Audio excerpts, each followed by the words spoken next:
ओम श्री परमात्मने नमः। ओम नमो भगवते वासुदेवाय। कार्तिक मास का महात्म्य, अध्याय 20 और 21। नारद जी बोले, इस प्रकार गणों के वचन सुनकर और विस्मित होकर दंडवत करके धर्मदत्त बोला कि सब मनुष्य यज्ञ, दान, तीर्थ, तप से विपद नाशक विष्णु का आराधन करते हैं। उनमें विष्णु को प्रसन्न करने और सामीप्य दें। क्या ऐसा कोई पूजन है जिसके करने से सब यज्ञादिक सफल हो जाएं? तो गण बोले, हे विप्र, तुमने यह बहुत अच्छा प्रश्न किया है। एक प्राचीन वृत्तांत हम कहते हैं, एकाग्र चित्त होकर सुनो।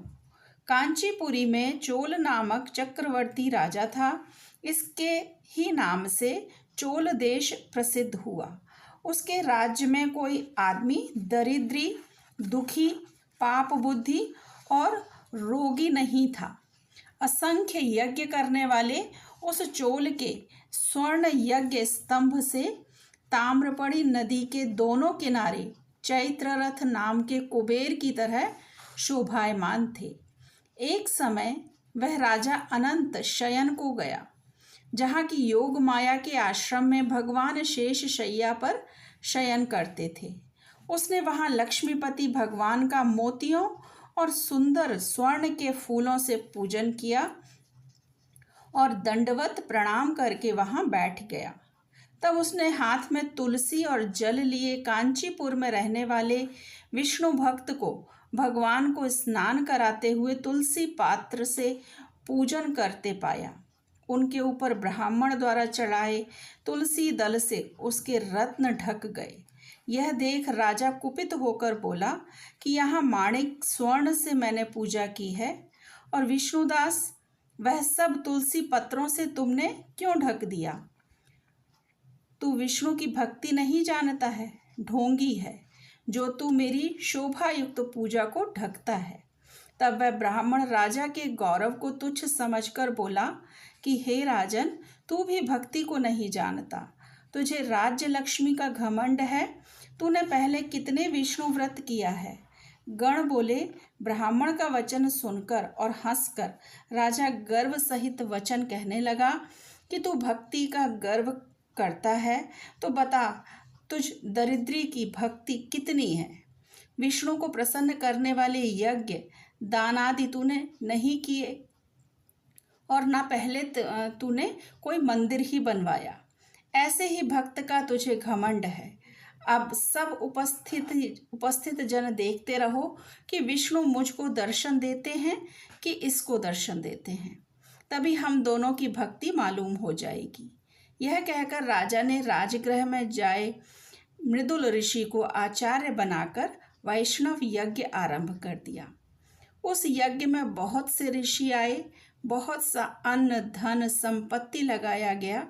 विष्णुदास ने भी उसी मंदिर में ठहर कर विष्णु को प्रसन्न करने के लिए तुलसी का वन लगाया और एकादशियों के दिनों में द्वादशाक्षर मंत्रों, षोडशोपचार और नृत्य गीत आदि मंगलों से विष्णु की नित्य पूजा करने लगा। चलते में, भोजन में, शयन में सदा विष्णु को स्मरण करता रहता और समदृष्टि होकर सब में विष्णु को देखता। विष्णु की प्रसन्नता के लिए माघ एवं कार्तिक मास के विशेष नियम करके व्रत करने लगा और फिर उनके उद्यापन भी पूर्ण किए।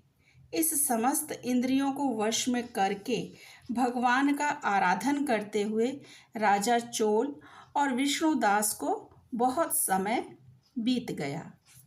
तो गण बोले, एक समय विष्णुदास नित्य कर्म कर रहा था। इसी बीच उसका बनाया हुआ भोजन कोई मनुष्य छिपकर चुरा ले गया। भोजन वहां ना देखकर दोबारा भोजन बनाने में देरी होने की आशंका से सायंकाल को पूजा में विघ्न हो जाएगा, उसने भोजन नहीं बनाया।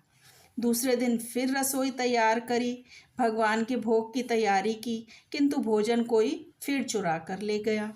इस प्रकार 7 दिन तक उसको कोई चुरा कर खाना भोजन ले जाता था।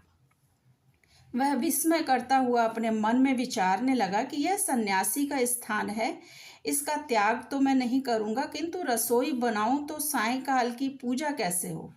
पाक बताकर बिना भगवान के भोग धरे भोजन करना वैष्णवों को भी उचित नहीं है। मैं भी 7 दिन से उपवास व्रती हूँ, अतः आज पाक की रक्षा मैं जरूर करूँगा। इस प्रकार रसोई बनाकर ये छिप रहा था कि इतने में ही देखता है कि पाक चुराने एक चांडाल आया है, जो भूख से थका हुआ है और जिसके तन पर केवल चर्म ही है। उसको देखकर ब्राह्मण दुखी हुआ। उसे भोजन ले जाते देखकर ब्राह्मण बोला, ठहर जा, सूखा क्यों खाता है, घी भी तो ले ले साथ में, चुपड़ कर खाना।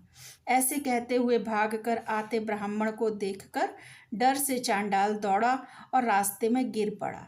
उसे मूर्छा आ गई। वह ब्राह्मण मूर्छित चांडाल की अपने वस्त्र से हवा करने लगा।